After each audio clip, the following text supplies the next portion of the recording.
Assalamualaikum warahmatullahi wabarakatuh. Kami dari kelompok 1 akan mempresentasikan hasil diskusi kelompok kami tentang meningkatkan kesuksesan bisnis melalui desain dan pengalaman pelanggan.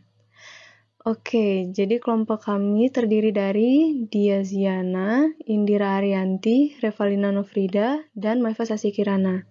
Indira Arianti akan menjelaskan bagian 1 dan bagian 2.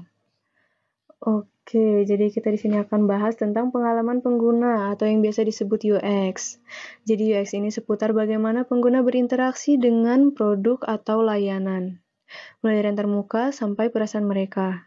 Kenapa UX itu penting? Karena ini bisa langsung mempengaruhi kepuasan pengguna, loyalitas pelanggan, dan kesuksesan bisnis. Misalnya kalau situs e-commerce kita gampang dipakai, pelanggan bakal senang dan balik lagi belanja di situ. Dan ada 3 prinsip desain UX yang harus kita ketahui. Pertama, sederhana. Desain harus simple, jangan bikin pengguna bingung. Kedua, konsisten. Desain harus seragam, dari tata letak sampai warna, biar pengguna nyaman. Dan yang ketiga, mudah navigasi. Pengguna harus bisa dengan gampang jelajahi produk atau layanan kita. Contoh bagus itu seperti aplikasi Uber. Bisa pesan taksi dengan beberapa ketuk. Lihat waktu tiba real time dan bahkan lacak perjalanan kamu sendiri. Next. Ini adalah contoh dari tampilan awal aplikasi Uber. Bisa dilihat di situ desainnya sederhana, tampilannya rapih. Di situ juga kita bisa melihat letak perjalanan dari pengemudi kita ya nanti.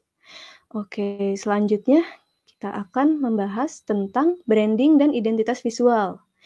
Jadi branding itu adalah cara kita bikin identitas unik buat produk atau perusahaan kita. Ini termasuk logo, warna, tipografi, dan desain yang membedakan merek kita dari merek lain.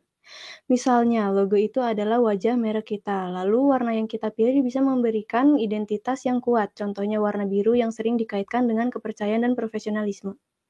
Tipografi juga penting, jenis huruf yang kita gunakan akan menjadi bagian dari identitas visual kita.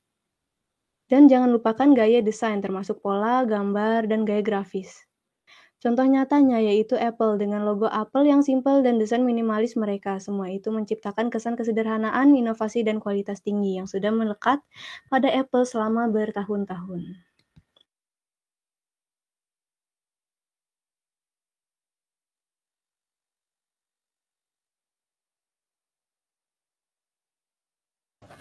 Yang ketiga yaitu adalah visual komunikasi yang efektif. Visual komunikasi yang efektif yaitu bagaimana cara kemampuan untuk menyampaikan info dan pesan yang menarik agar para pengguna bisa lebih tertarik kepada web atau aplikasi tersebut. Contohnya yaitu pada brand Nike. Brand Nike di sini juga memiliki slogan yaitu Just Do It yang memotivasi agar pengguna bisa menciptakan hubungan emosional. Kemudian di sini ada tampilan visualisasi dari web Nike. Di web Nike tersebut ini kita bisa lihat bagaimana ada beberapa kategori yang bisa kita pilih dari kategori pria, wanita, dan juga anak-anak. Di sini kita bisa lebih mudah mencari apa yang kita ingin beli atau pesan di aplikasi atau web tersebut. Oke, bagian yang ketiga ialah estetika yang menarik. Estetika adalah aspek penting dalam desain karena dapat mempengaruhi cara orang merasakan dan berinteraksi dengan produk atau konten. Prinsip-prinsip desain seperti proporsi, simetri, dan pemilihan warna berkontribusi pada estetika yang menarik. Contohnya ialah Instagram yang mengundang dengan tampilan sederhana dan kreatif menggunakan kotak gambar persegi dan warna-warni untuk menciptakan identitas yang kuat. Next. Seperti pada gambar berikut, warna ungu dalam Instagram dapat melambangkan kreativitas, kehormatan, kesetiaan, ketentraman, dan kedamaian. Yang kelima akan dijelaskan oleh Maifa. Baik, selanjutnya ada optimasi dan konversi. Jadi, optimasi dan konversi adalah suatu proses di mana Proses ini untuk meningkatkan presentase pengunjung atau pelanggan untuk melakukan tindakan yang diinginkan, seperti melakukan pembelian atau mengisi formulir. Hal ini menyebabkan terpengaruhnya tingkat konversi dan mengimplementasikan perubahan untuk meningkatkannya. Salah satu cara untuk meningkatkan konversi bisa dilakukan dengan cara A or B testing. A or B testing adalah cara untuk membandingkan dua versi dari suatu hal untuk meningkatkan konversi dan mengetahui mana yang bekerja lebih baik, seperti membandingkan dua web, membagi pengunjung menjadi dua kelompok, versi A dan versi B.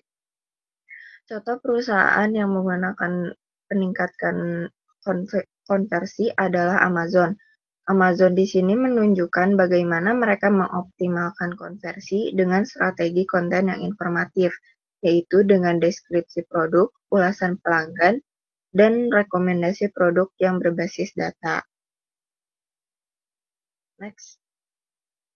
Ini di sini ada contoh halaman dari website Amazon yang bisa dilihat ada rekomendasi-rekomendasi untuk kita.